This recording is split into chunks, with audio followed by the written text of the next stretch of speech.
Student the role of water cycle से start करेंगे। यहाँ पर हाइड्रोलॉजिकल साइकिल जो आपने बताना, हाइड्रो मीन्स वाटर होता है और ये पानी की साइकिल है जो हमारी land to atmosphere, atmosphere to वापस लैंड आती है। आपने सारे फैक्टर्स इसके याद करने हैं। प्रेसिपिटेशन क्या होता है? The hydrological cycle begins with precipitation, ठीक है, और ये होता है the rain that falls to the ground, flows along the ground as a surface, तो वो रन ऑफ बन जाता है, ठीक है ना। तो ये वो है बारिश, the rain that falls on the ground, ठीक है, या टू द ग्राउंड, ये प्रेसिपिटेशन होती है। फिर इन्फिल्ट्रेशन क्या है, रन ऑफ क्या है, ये आपके फिल इन द ब्लैंक्स भी हैं, एमसीक्यूज भी हैं, आपकी डिटेल भी पूछी जा सकती है आपसे कि what does it mean, what does it mean. तो ये सारा आपने अच्छे से याद करना है, सब कुछ गिवन है। उसके बाद आ जाए इस पिक्चर की तरफ, मोस्ट इंपॉर्टेंट डायग्राम, सब कुछ याद करना है बेसिकली कि क्या चीज़ कहाँ मौजूद है। सेम आपके पास यही डायग्राम मौजूद है यहाँ पर, तो ये दोनों सेम बातें हैं, ठीक है ना। उसके बाद बात करें हम इधर की, तो जो मेन क्वेश्चन आंसर है वो तो आपने याद किए हुए हैं। ये मैचिंग बहुत ज़रूरी है, याद करनी है आपके लिए, इसको आपने अच्छे से देखना है। Reason for rising demand for water के लिए आप समरी पे जाइएगा। समरी में आपके पास जो जो गिवन है ना, इसको अच्छे से एक नज़र मारने, ठीक है ना। कि ways to increase water supply क्या हो सकती है, वाटर सप्लाई कहाँ कहाँ से आ रहा है, हमें कितने % आ रहा है, यानी सी वाटर से हमें 90% मिलता है, फ्रेश वाटर 3% है, आइस कैप्स एंड ग्लेशियर्स पर 79% है। तो ये आपके एमसीक्यूज हो सकते हैं। और जो फैक्टर्स हैं इफेक्ट करें वाटर सप्लाई को, वो प्रेसिपिटेशन है। अगेन आपके पास यहाँ लास्ट में जो रखा हुआ है वो है reason for rising demand for water, तो वो है पॉपुलेशन, एग्रीकल्चर, इंडस्ट्रियलाइजेशन, ठीक है।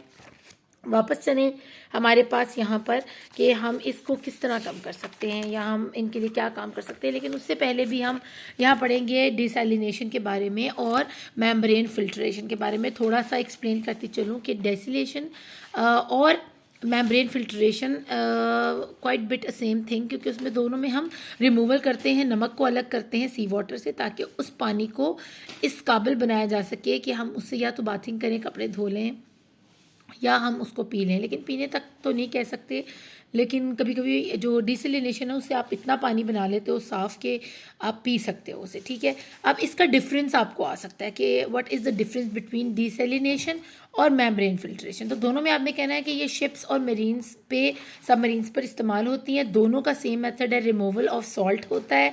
लेकिन डेसिलेशन में क्या होता है, water is heated and allowed to cool, और फिर इस वाटर के वेपर से कंडेंस करके फॉर्म किया जाता है फ्रेश वाटर। जबकि मेम्ब्रेन फिल्ट्रेशन में क्या होता है कि इसमें वाटर मॉलिक्यूल को फोर्स करके पास करवाया जाता है एक सेमी परमिएबल मेम्ब्रेन से। वो इतनी बारीक होती है जाली कि जिसमें से वो पानी जब गुजरता है ना नमक वाला, तो वो सारे पार्टिकल्स नमक के और बाकी सब चीज़ें अपने अंदर रोक लेता है, और जो दूसरी तरफ उस जाली के जाता है ना, वो सिर्फ फ्रेश पानी होता है। तो the salt molecule can not pass through the membrane. अभी आपसे पूछा जा सकता है what is semi permeable membrane, तो आप कहेंगे कि ये एक ऐसी चीज़ है, ऐसी मेम्ब्रेन है that salt molecule can not pass through that membrane, ठीक है ना।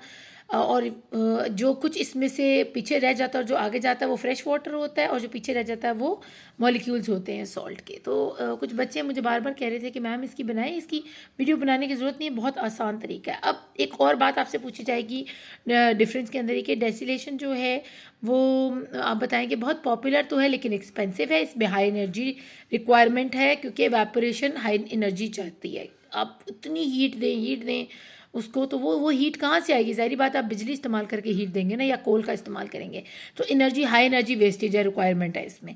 लेकिन अगर आप as compare two membrane filtration, तो उसमें आप बिल्कुल स्लाइटली हल्की सी एनर्जी का इस्तेमाल करते हैं, but it cost is still high for many countries. लेकिन कुछ कंट्रीज़ में अभी भी ये वाला जो मेथड है ना, फिल्ट्रेशन मेथड, वो अभी भी थोड़ा महंगा है।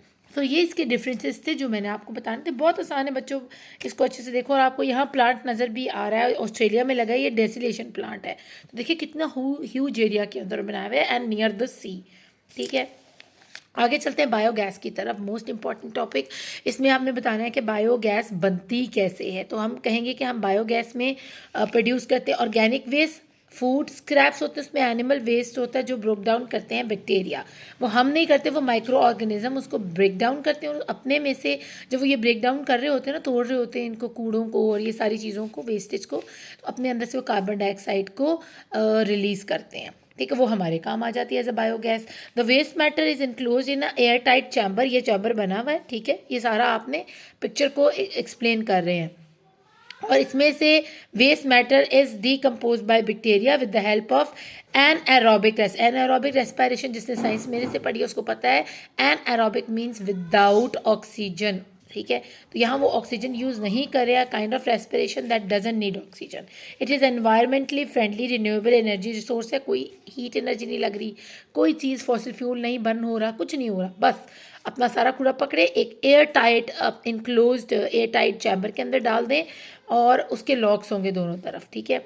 यहाँ से आपका bio waste and organic waste इधर से आप एंटर करेंगे, इतना बड़ा होल होगा यहाँ पर, और यहाँ से आप प्रोड्यूस करते जाएंगे, आउटलेट में से आपकी बायो फर्टिलाइजर्स भी आ रहे होंगे और स्लज भी आ रहा होगा, और यहाँ से आपकी गैस निकल रही होगी जो आपके घरों में चूल्हे चलाएगी, ठीक है। तो आउटपुट इसके दो निकल रहे हैं और इनपुट की साइड सिर्फ एक ही है। और बायोगैस कैन यूज इन कहाँ कहाँ हम उसके यूजेस आपसे पूछे जा सकते हैं कि कहाँ कहाँ आप इस्तेमाल करते हो। तो व्हीकल को चलाने के लिए कंप्रेस किया जाता है इसको, इसके अलावा घर के चूल्हे जलते हैं नेचुरल गैस की तरह for cooking and heating purpose, ठीक है। तो दो यूजेस आप लिख दीजिएगा। और आउटपुट की ये आपने डायग्राम बहुत अच्छे से याद करनी है कि यहाँ से बायो वेस्ट ऑर्गेनिक वेस्ट अंदर जा रहा है, ये इनपुट है, और दो आउटपुट्स हैं आपके पास, ठीक है ना। यहाँ से आप फर्टिलाइजर्स बाहर निकाल रहे हो और यहाँ से ऑटोमेटिकली गैस बाहर निकल रही है, जिसको आप कहीं भी स्टोर कर लो या जो भी है। इंटरेस्टिंग फैक्ट में चाइना का पढ़ लीजिएगा कि यहाँ पर बायोगैस प्लांट्स हैं जो estimated nearly 50 million house hold China को ना बायोगैस दे रहे हैं, और बड़ी ये समझ लें कि नॉन रिन्यूएबल है, लेकिन जो है ना किसी किस्म का नुकसान नहीं पहुंचा रही इन्वायरमेंट को, बड़ी सेफ है, इको फ्रेंडली है। The plant are most located in rural areas and are set up for 1 to few families और अ विलेज, और फैमिलीज और विलेज जो है ना उसी प्लांट में से अपनी गैस हासिल करते हैं और अपने घरों में रोशनियाँ करते हैं, उसी से चूल्हे जलाते हैं, हीट बनाते हैं। अब वाटर कंजर्वेशन का आपने बताना है कि बेसिकली वाटर कंजर्वेशन कहते किसको हैं। तो conservation of water is also needed to reduce the use and wastage of water, ठीक है, ताकि हम मेंटेन कर सकें the supply of water resource की। एजुकेशन में आप क्या बता सकते हो कि हम किस तरह लोगों को एजुकेट करें कि वो वाटर कंजर्वेशन की तरफ आए। तो इसके पॉइंट्स में भी आपकी टीचर ने आपको करवाए हों, but the most important thing कि वो आपसे पूछेंगे कुछ वेज बता दें कि हम किस तरह कंजर्व कर सकते हैं पानी। तो इसमें से आप कोई से 4-5 याद कर लीजिएगा, यहाँ भी है, यहाँ भी गिवन है, ठीक है। तो आपने याद कर लेना, जैसे हम वॉश ओनली फुल लोड्स पर हो तो फिर हम वॉश करें, टेक शॉर्टर शावर्स ले लें 5 minutes और लेस इज़ बेस्ट, ठीक है ना।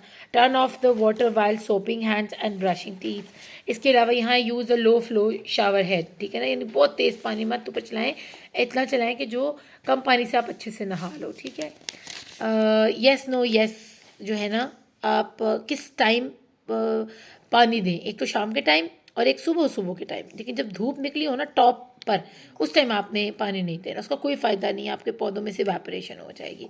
तो ये पानी का असल तरीका देने का। अभी बाकी सारे क्वेश्चन आंसर्स आपको पता ही होंगे यकीनन। चलते हैं हम सेटलमेंट और इसके लास्ट टॉपिक की तरफ। सेटलमेंट अगेन जो भी हाईलाइटेड जितने वर्ड्स हैं आपने अच्छे से याद कर लेना है, कोई चीज़ मिस नहीं होनी चाहिए। उसके बाद ये वाला जो आपको दिया हुआ है, और difference between urban areas and rural areas, ठीक है ना, कि why people migrating from urban to rural to urban areas, ठीक है। सबको मालूम होगा, उनकी टीचर्स ने डिफरेंस करवाया होगा।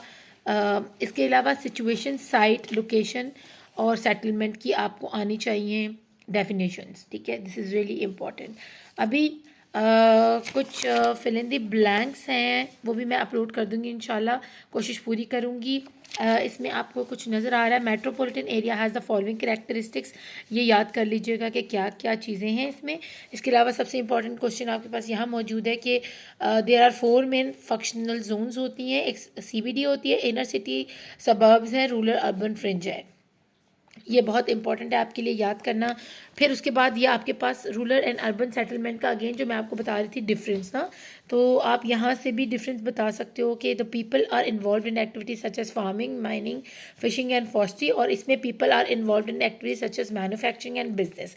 ये दोनों एक दूसरे के ऑपोजिट आ गए। सेकेंड वन है the population usually small and only simple service are provided, the population usually large than in rural settlement and more services are provided. ठीक है, आगे फिर हम बात करें these services are basic such as post office, यानी basic services उनके पास सिर्फ पोस्ट ऑफिस है, कुछ शॉप्स हैं जो कि सेल करती हैं good necessary for the people daily life. लेकिन as compare to rural urban में क्या मौजूद है, बैंकिंग है वहाँ पर, कमर्शियल है, लाइक उसमें सर्विसेज बहुत more services are provided by them, उसमें बैंकिंग आ जाती है, कमर्शियल है, गवर्नमेंट है, और मेडिकल सर्विसेज है, example found in urban settlements. ठीक है, तो आपने ये बातें याद रखनी है अच्छे से। उसके बाद आपको जोन्स के बारे में वो यहाँ पूछेंगे, activity tend to be connected in specific areas known as zone, के what does mean that zone. ठीक है ना, जोन किसको बुलाते हैं।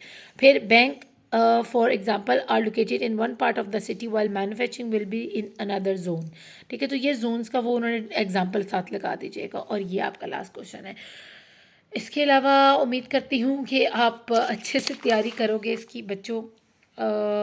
इस दफ़ा इसलिए सॉरी कह रही हूँ क्योंकि मेरे पास बिल्कुल टाइम नहीं मिला कि मैं आपके लिए अरेंजमेंट करती, सारी ये बना के रखती सब कुछ। ठीक है, तो फिर भी मैं कोशिश कर रही हूँ। इसके अलावा जो कुछ आपको यहाँ दिखाया गया है ना, इसको आपको बताना होगा कि इस सेटलमेंट का क्या नाम है। ठीक है, ये इसको क्या कहते हैं, न्यूक्लिएटेड है, ये लीनियर है।